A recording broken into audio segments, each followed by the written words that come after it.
자, 아름다운 부활절기의 또 다른 주일입니다. 부활 인사 나누시겠습니다. 주님께서 부활하셨습니다. 주님께서 부활하셨습니다. 예, 주님께서 부활하셨습니다. 그는 진짜로 살아나셨습니다. 이게 초대교회 300년 역사 동안 초대교회를 승리로 이끈 귀한 기도문이에요. 초대교회 아시다시피 여러분 기쁠 때가 있었습니까? 늘 박해 가운데 있었고 늘 누군가는 순교당하고 경제적으로 어렵고 여러 가지 힘겨운 일이 많은데 주님께서 부활하셨습니다 하면 그는 진짜로 살아나셨습니다.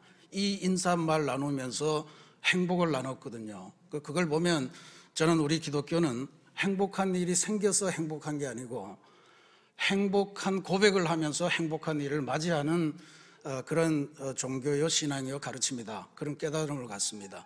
여러분 삶에 내가 뭐 감사할 일이 있고 기쁠 일이 있어 하더라도 주님께서 부활하셨습니다. 그분은 진짜 살아나셨습니다 하는 이 기도를 나누시면서 여러분의 삶에 우울함을 떨쳐내고 절망을 이기고 주님께 주시는 부활의 새 생명을 누리시기를 주님의 이름으로 기도드립니다.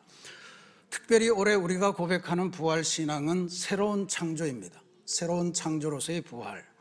그래서 여러분의 인생을 새롭게 하시고 여러분의 가정을 새롭게 하시고 우리 지구도 새롭게 하는 그렇게 아름다운 날들을 맞이하는 변화의 은총이 충만한 부활절기가 되시기를 기도드립니다. 오늘은 특별히 장애인 선교주일로 저희들이 지키고 있습니다. 오늘 우리가 믿음부 친구들과 함께 예배 드리고 있습니다만 오후에는 오늘이 주일 애찬이 없는 마지막 예배입니다. 그래서 12시 반에 오후 예배를 모이는데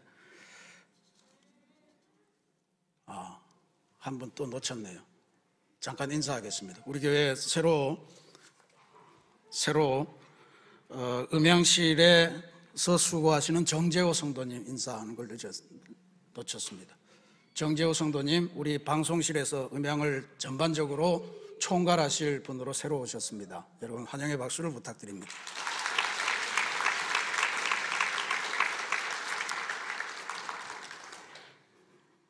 어디까지 했습니까? 예, 12시 반에 장애인 선교주일 특집으로 우리 장애인식 개선 특강을 갖는데요. 12시 반입니다.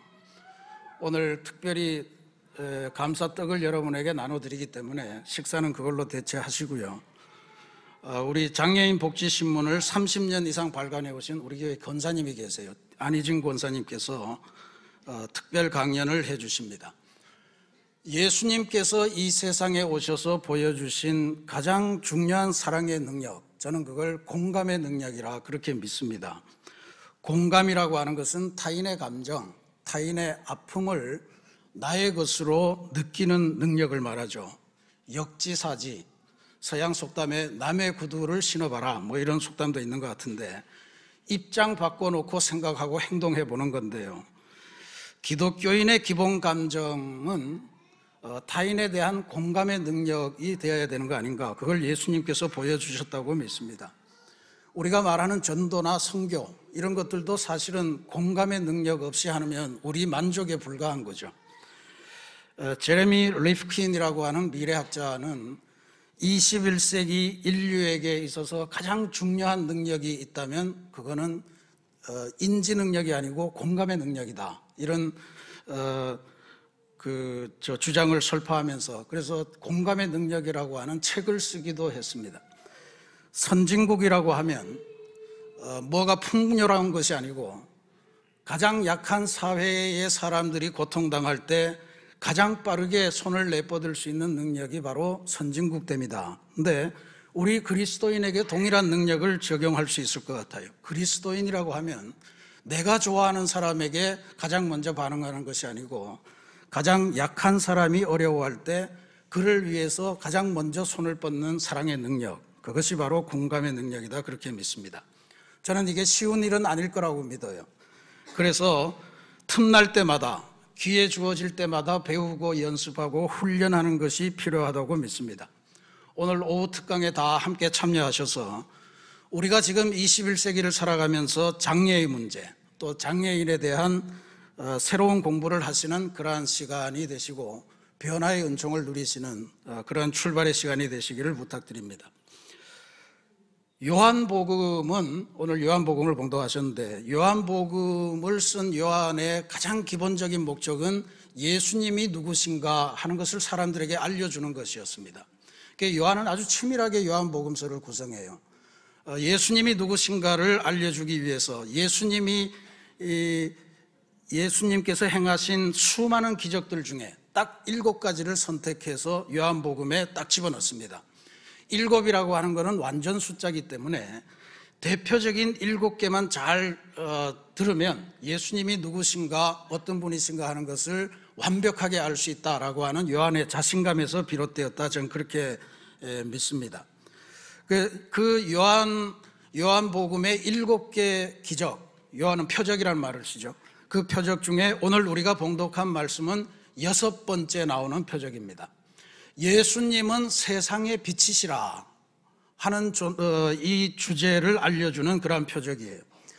태어나면서부터 앞을 보지 못하는 시각장애인을 고쳐주신 기적입니다. 우리가 잘 알고 있는 내용이죠. 날 때부터 시각장애인이 되었다고 하는 것은 그가 볼 수 없는 불편함만 갖고 있었다는 이야기가 아닙니다. 율법사회예요. 율법사회는 거룩한 것과 더러운 것, 성스러운 것과 불경스러운 것을 구별해서 차별하던 사회입니다. 날 때부터 앞을 보지 못하는 시각장애인은 당연히 율법에서는 부정한 그러한 존재로 취급을 받았습니다. 그래서 일평생 앞을 못 보는 불편함, 그보다도 훨씬 더 큰 편견과 사람들의 차별에 시달리는 인생이었습니다. 오늘 우리는 읽지 않았지만 이 말씀의 첫머리에 보면 예수님을 3년 동안 쫓아다녔다고 하는 예수님의 제자들이 이 사람을 보고서 저 사람은 도대체 무슨 죄를 지어서 저렇게 됐습니까? 하는 질문을 합니다. 자기 자신이 죄를 지었나요? 아니면 부모가 죄를 지어서 자식이 벌을 받는 건가요? 예수님의 제자가 이런 정도의 질문을 할 정도면 그의 앞을 지나치는 수많은 사람들이 어떤 조롱과 멸시와 차별과 그러한 편견을 보여줬을까 하는 것은 우리가 짐작하는 것이 어렵지 않을 거라고 봅니다. 그런데 예수님께서는 어떤 편견도 갖지 않으시고 이 시각장애인 앞에 서서 시각장애인을 말끔하게 예수님의 능력으로 고쳐주셨습니다.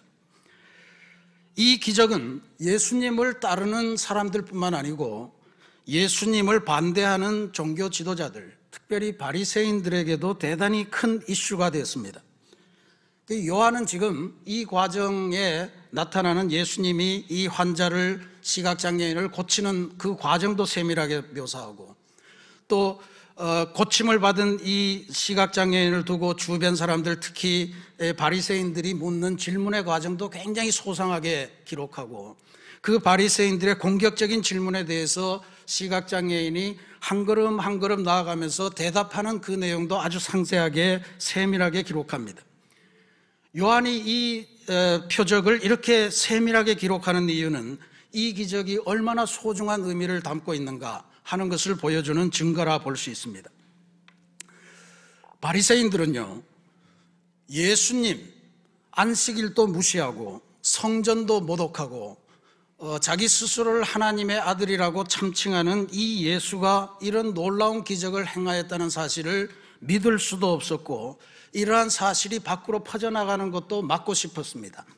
그래서 고침받은 이 장애인과 부모님을 계속해서 돌아다니면서 협박하면서 신문하면서 어쨌든 이게 지금 정상적인 과정이 아니라고 하는 것을 계속 부각시키려고 노력합니다.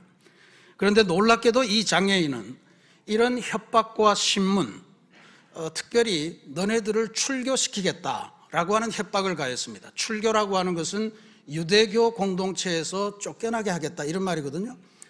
유대교에서 쫓겨나게 한다, 유대인들로만 구성된 민족 공동체에서 쫓겨난다, 그 이야기는 곧 이방인이 되게 한다, 이런 이야기와 마찬가지입니다. 그러니까 그거는 죽음에 준하는 그러한 협박이다, 이렇게 볼 수 있죠. 그런데 실제로 쫓겨났어요. 쫓겨나서 그가 갈 수 갈 수 있었던 곳은 예수님밖에 없었다. 이렇게 지금 기록을 하고 있죠. 그런데 그런 협박과 신문 속에서도 굴하지 않고 아주 또렷하게 자신에게 기적을 베푸신 분이 누구인가를 조금씩 알아가고 지평을 확대해가고 마침내 그를 따르겠다, 그렇게 고백하는 과정을 보여줍니다. 이게 대단히 중요해요. 오늘 우리 그리스도인들도 기적만 너무 바라지 말고 기적을 통해서 우리 안에 생겨나는 이 변화를 주목하셔야 됩니다.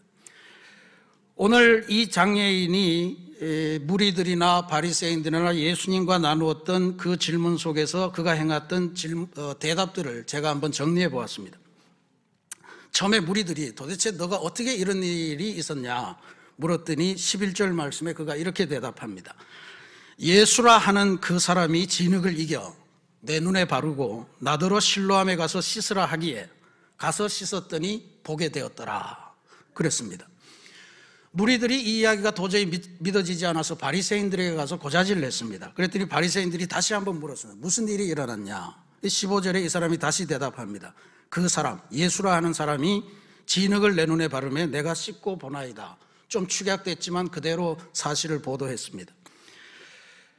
그 17절에 가면 다시 바리새인들이 한번 재차 묻습니다. 그 사람이 내 눈을 뜨게 하였는데 너는 그를 어떤 사람이라고 생각하느냐? 그러니까 이 사람이 대답하기를 선지자 같습니다. 이렇게 대답을 해요. 예수라는 그 사람에서 선지자로 조금 올라갔습니다. 그런데 바리새인들은 이제부터 본격적으로 그가 선지자가 아니고 죄인이고 그래서 그 사람에게서 무슨 일이 긍정적인 일이 나타날 수 없다 이렇게 자꾸 협박하면서 물으니까 25절에는 이런 이야기를 합니다. 그가 죄인인지 내가 알지 못하나 한 가지 아는 것은 내가 맹인으로 있다가 지금 보는 그것이니이다. 이렇게 대답을 해요. 그러고도 계속해서 그런 이야기 하지 말라고 윽박 지르니까 27절에 다시 한번 이야기합니다. 내가 이미 일렀어도 너희들이 듣지 아니하고 어찌하여 다시 듣고자 하나이까? 당신들도 그의 제자가 되려 하나이까? 이러면서 아주 공격적으로 나오죠. 그리고는 30절부터 33절까지는 자기가 지금 대화 나누면서 자기 안에서 생겨난 인식의 변화 이것을 다 총정리해서 이런 고백을 합니다. 이상하다. 이 사람이 내 눈을 뜨게 하였으되 당신들은 그가 어디서 왔는지 알지 못하는도다. 성경학자들인데 왜 이걸 모르냐, 이상하다 이런 이야기죠. 하나님이 죄인의 말을 듣지 아니하시고 경건하여 그의 뜻대로 행하는 자의 말을 들으시는 줄을 우리가 아나이다. 유대인이면 다 아는 사실 아닙니까? 이 이야기했고요. 창세 이후로 맹인으로 난 자의 눈을 뜨게 하였다 함을 듣지 못하였으니 이 사람이 하나님께로부터 오지 아니하였으면 아무 일도 할 수 없으리이다. 이걸 바리새인에 대해서 결정적으로 이분이 고백한 내용입니다. 그리고 이제 출교당하죠. 이 고백을 하고는 쫓겨납니다. 쫓겨나서 예수님에게 갔더니 예수님께서 잘 왔다 하시면서 네가 인자를 믿느냐? 그분이 누굽니까? 제가 그분이 누군지 알면 믿겠습니다 하는 고백을 36절에 하고요. 예수님께서 지금 네가 대화 나누고 있는 내가 바로 그다. 이러니까 38절에 주님 제가 믿습니다 라고 하는 고백을 합니다. 이 사람의 처음 진술은 그저 자신이 경험한 일을 묘사하는 수준에 그칩니다. 예수라는 사람이 와서 진흙과 침을 이겨서 내 눈에 바르고 실로암 연못에 가서 씻으라 하기에 가서 씻었더니 보게 되었습니다. 그 이야기를 계속해요. 예수라고 하는 사람이 이렇게 저렇게 해서 했는데 그렇게 해서 하다 보니까 됐습니다. 그러다가 조금 발전한 것은 나를 고쳐주신 그 예수라고 하는 사람은 선지자 같습니다 하는 고백을 하게 돼요. 그리고는 예수는 죄인이고 그를 시인하고 그로부터 어떤 그에게 동조하면 너는 유대 공동체로부터 출교당할 것이라는 협박을 받는데 그 협박의 와중에서도 그는 굴하지 않고 그가 죄인인지는 내가 모르나, 이 중요한 말이죠. 그가 죄인인지는 나는 상관하지 않고 내가 알 바 아니고 내한테는 그게 중요한 게 아니고 지금 내게 중요한 것은 내가 오직 그분 때문에 다시 보게 되었다라고 하는 사실을 고백하는 것입니다. 자신이 경험한 체험의 진실, 그것을 사회적인 상황 때문에 타협하려고 하지 않습니다. 그리고는 바리새인들이 계속 캐물으니까 대묻기를 당신들도 그의 제자가 되려고 합니까? 이렇게 물으면서 이야기를 끊어버립니다. 이 이야기가 뭔 뜻이에요? 나는 이제 그분의 제자가 되기로 마음을 먹었는데 혹시 너네도 관심 있냐? 이 이야기 아니에요. 그러니까 화를 낼 만한 그런 이야기입니다. 그리고는 드디어 자신이 체험한 이 기적은 하나님께서 보내신 이가 아니면 행할 수 없고, 하나님께서 직접 그의 기도를 들으셔서 이 일을 행하시도록 하신 그 이는 절대로 죄인일 수가 없다라고 하는 위대한 고백을 해요. 여기 중요한 고백이 있습니다. 하나님께서 보내신 이가 아니면, 하나님께서 보내셨다. 이거를 히브리어로 메시아라고 그래요. 메시아. 이 메시아를 헬라어로 번역할 때 그리스도라는 말을 썼어요. 그분은 그리스도십니다 라고 하는 거를 이 날 때부터 시각장애인 됐던 이 사람이 지금 예수님을 앞에 두고 고백을 한 거예요. 그는 그리스도시다, 그는 메시아시다, 이 고백을 한 겁니다. 그리고 절대로 이분은 죄인이 아니고 이분은 세상의 어려움을 고하는 의인이시다 라고 하는 고백을 한 거죠. 그리고 예수님 앞에 불려갔을 때는 그가 알았던 사실에 만족하지 않고 그가 이제 그의 인생을 주님께 맡기고 주님을 믿고 주님을 따르는 제자의 삶을 살겠다는 고백을 한 것으로 보입니다. 예수님께서는 이 시각장애인의 변화의 과정을 쭉 보시면서 결론적으로 말씀하시기를 39절에 이렇게 말씀하세요. 내가 바로 이 일을 위해서 왔다. 내가 심판하러 이 세상에 왔으니 보지 못하는 자들은 보게 하고 보는 자들은 맹인이 되게 하려 함이라 선언하셨습니다. 이 말은 무슨 말입니까? 지금 날 때부터 시각장애인 되어서 고통을 당하던 이 사람은 예수 그리스도를 만나고 그 예수 그리스도를 메시아로 고백하고 그가 육안을 떴을 뿐만 아니고 영안까지 떠서 완벽하게 자유인이 되었다, 완벽한 회복을 선언하신 것이라 이렇게 볼 수 있습니다. 대통령의 글쓰기라고 하는 책으로 유명한 강원국 교수라는 분이 계십니다. 이분이 글을 쓰는 것을 계속 가르치면서 이곳저곳 막 다니시면서 강의하는데, 이분은 글을 쓸 때 사람은 4가지 눈을 동원한다, 그런 표현을 한 적이 있어요. 4가지 눈이 뭐냐? 육안, 지안, 심안, 영안, 이 4가지를 사람이 갖고 있고 그걸 잘 써야 좋은 글을 쓸 수 있다, 이렇게 주장을 해요. 전통적으로 기독교에서도 사람은 육안, 심안, 영안, 이 3가지를 갖고 있다고 하는데 이분은 하나를 더 집어넣은 거죠. 육안이라고 하는 것은 우리의 눈입니다. 이 눈은 보는 것을 의미하죠. 그저 사물을 보고 관찰하고 묘사합니다. 그 다음에 지안, 이것은 지식의 눈을 의미합니다. 배우는 만큼 보게 되는 그 세계가 있는 거죠. 심안은 마음의 눈, 마음에 공감하는 눈입니다. 뭔가 느낌 뭐 이런 걸 이야기하죠. 영안이라고 하는 것은 우리가 보는 어떤 물체 또는 사건 이런 것을 그냥 현상으로만 보지 않고 그 배후에 뭐가 있나, 또 그 너머에 뭔가 영적인 실체가 움직이는 것, 그것을 보는 거예요. 우리 기독교인으로 따지면 하나님께서 이 일을 통해서 뭘 하고 계시나 이런 거를 보는 눈을 영안이라고 이야기할 겁니다.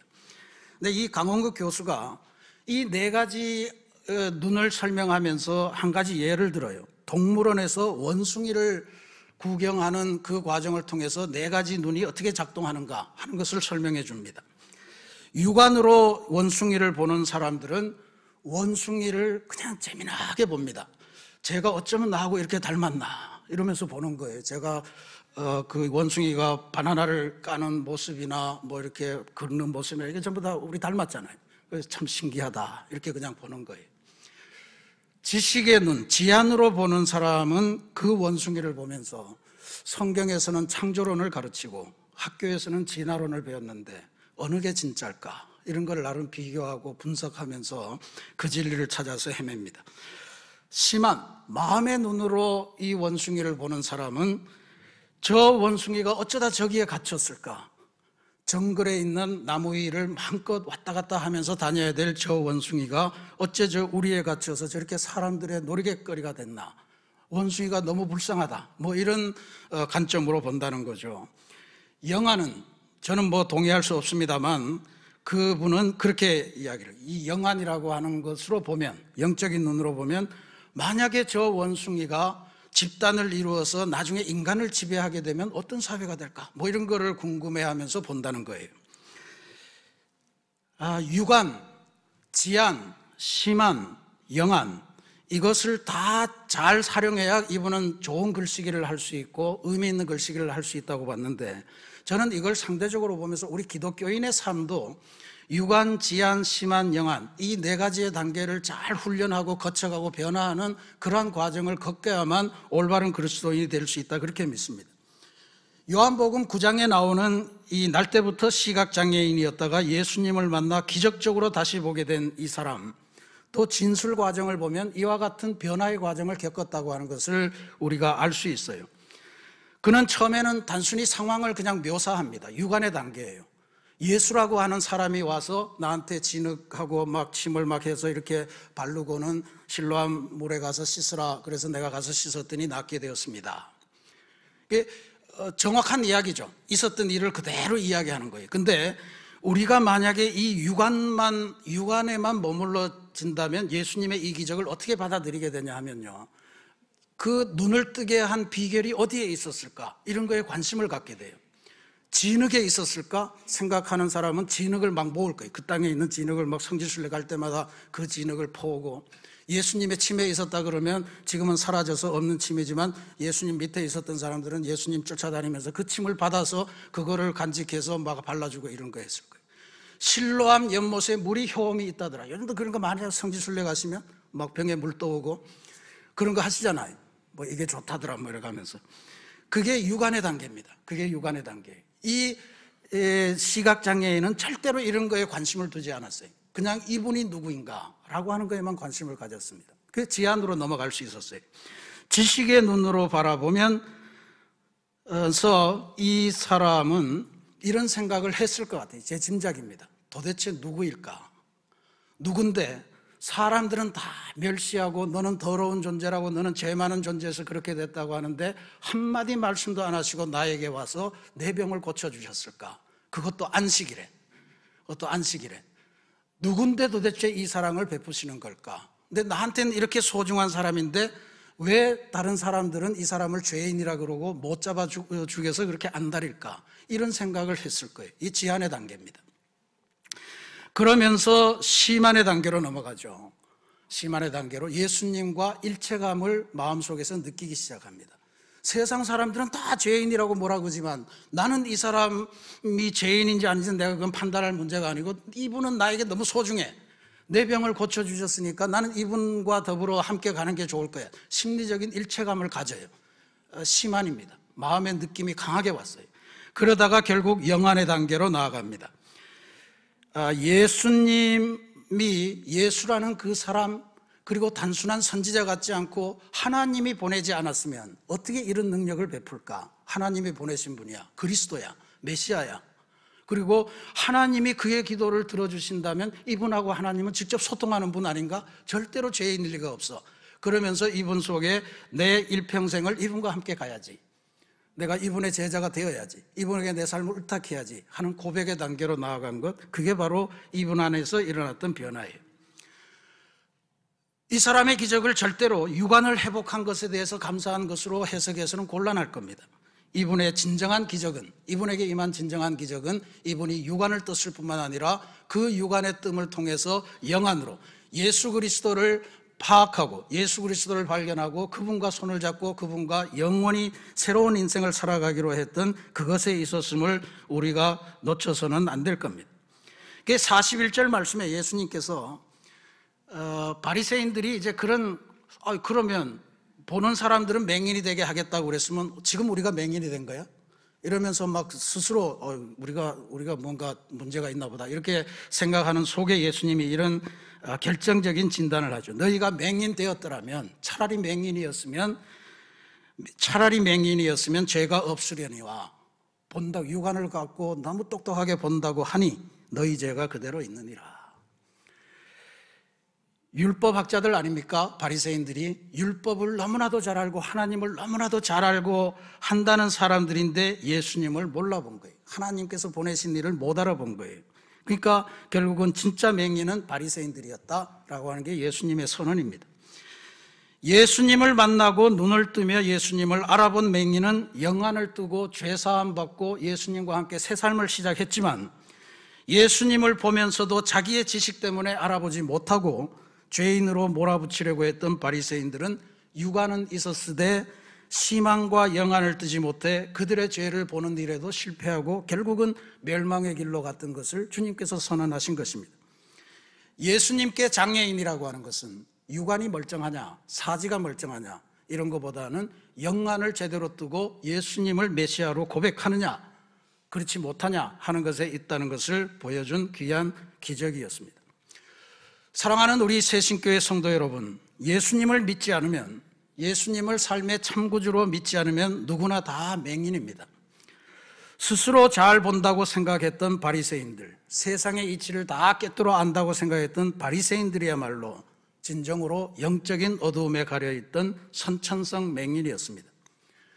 주님께서는 지금도 우리에게 다가오셔서 하나님의 은총의 빛, 부활의 빛을 비추시며 주님의 말씀을 진리 삼아 새로운 부활의 증인된 삶, 그 세계로 나아가시기를 간절히 요청하시고 초대하고 계십니다. 그렇게 살지 않는다면 우리는 장애인인 거죠. 오늘 우리는 어떤 시각장애인으로 살고 있을까요? 주님께서는 이 세계로 우리를 보내시면서 우리가 이 세상에서 무엇을 보면서 살아가기를 원하셨을까요? 이 세상에서 무엇을 행하면서 실천하면서 살아가기를 원하셨을까요? 우리가 만약에 주님께서 보기를 원하셨던 그것을 제대로 보고 살아간다면 우리는 영안을 뜬 사람이고, 그렇지 못하다면 육안을 가졌으되 영안을 뜨는데 실패한 그러한 영적인 시각장애인일 수밖에 없을 겁니다. 한국장애인개발원이라고 하는 곳에서 발간한 2021년 장애통계연보에 따르면 2020년 12월 기준으로 우리나라에 등록된 장애인이 263만 3천여 명이라고 그럽니다. 아마 미등록 장애인도 꽤 될 거라고 보면 한 300만 정도 장애인이 된다 이렇게 봐야 되겠죠. 그러면 여기에서 오늘 우리가 주님 이 시각장애인의 예를 통해서 본 것처럼 우리가 만약에 영안을 뜬, 영적인 눈을 뜬 그리스도인이라면 우리는 여기서 이 현실 속에서 무엇을 바라볼 수 있어야 될까요? 300만 명 시각장애인이 우리 주변에 흩어져 있는데, 300몇 명 장애인이 우리 주변에 흩어져 있는데 우리가 볼 수 있는 것이 없다면 어떻게 되는 겁니까? 오늘 우리들이 가져야 될 영안은 이들 장애인들이 겪고 있는 삶의 불편, 그리고 그들이 사회 속을 살아가면서 받고 있는 편견과 차별 현상, 그것을 우리가 냉철하게 볼 수 있어야 될 겁니다. 여러분, 우리 제대로 잘 보고 계십니까? 그리고 그런 문제는 우리 사회의 행복을 위해서 꼭 해결돼야 된다고 그렇게 강력하게 확신하십니까? 그리고 그런 문제가 해결되는 동안에 우리에게 일정한 불편함이 오더라도 그건 참고 견뎌야 된다, 그게 그리스도인이다, 이렇게 믿고 계십니까? 예수님께서는 이 땅을 살아가시면서 장애인에 대한 편견을 한 번도 보이신 적이 없으셨습니다. 예수님께서 기적을 베푸시는 곳마다 장애인들이 많이 찾아와서 기적을 많이 얻었죠. 근데 그때마다 주변 사람들이 뭐라고 그랬냐 하면, 잠잠해라, 너네들이 나설 자리가 아니야, 네가 부정한 존재인데 왜 여기 와 있어. 장애인들이 전부 다 몰래 예수님을 만지기도 하고 뭐 이런 거 아니었어요. 근데 예수님께서는 그 장애인들에게 단 한 번도 예수님 앞으로 오는 사람들을 막거나 제지하거나 네 자리가 아니다라고 제지하신 적이 없으셨습니다. 장애인에 대한 편견을 일체 보이신 적이 없으시고 오히려 적극적으로 나아가서 그들의 아픔, 그들의 삶의 모든 문제를 해결해 주려 하셨습니다. 그리고 그들을 공동체로, 가족에게로, 마을로 되돌려 보내시는 그 일을 하셨습니다. 오늘 이 날 때부터 시각장애인 된 이 사람, 태어나서 지금까지 단 한 번 부모님의 얼굴을 보지 못했을 거예요. 꽃이 어떻게 아름다운지, 나무가 어떻게 아름다운지도 몰랐을 거예요. 지평선을 물들이며 저무는 찬란한 노을빛, 그게 뭔지도 몰랐을 겁니다. 하루가 어떻게 지나는지도 몰랐을 텐데, 그런 속에서도 편견과 차별 속에서, 가난 속에서 시달리는 시각장애인에게 주님께서는 그 인생을 행복하게 하시기 위해 빛을 주시고 생명을 주셨습니다.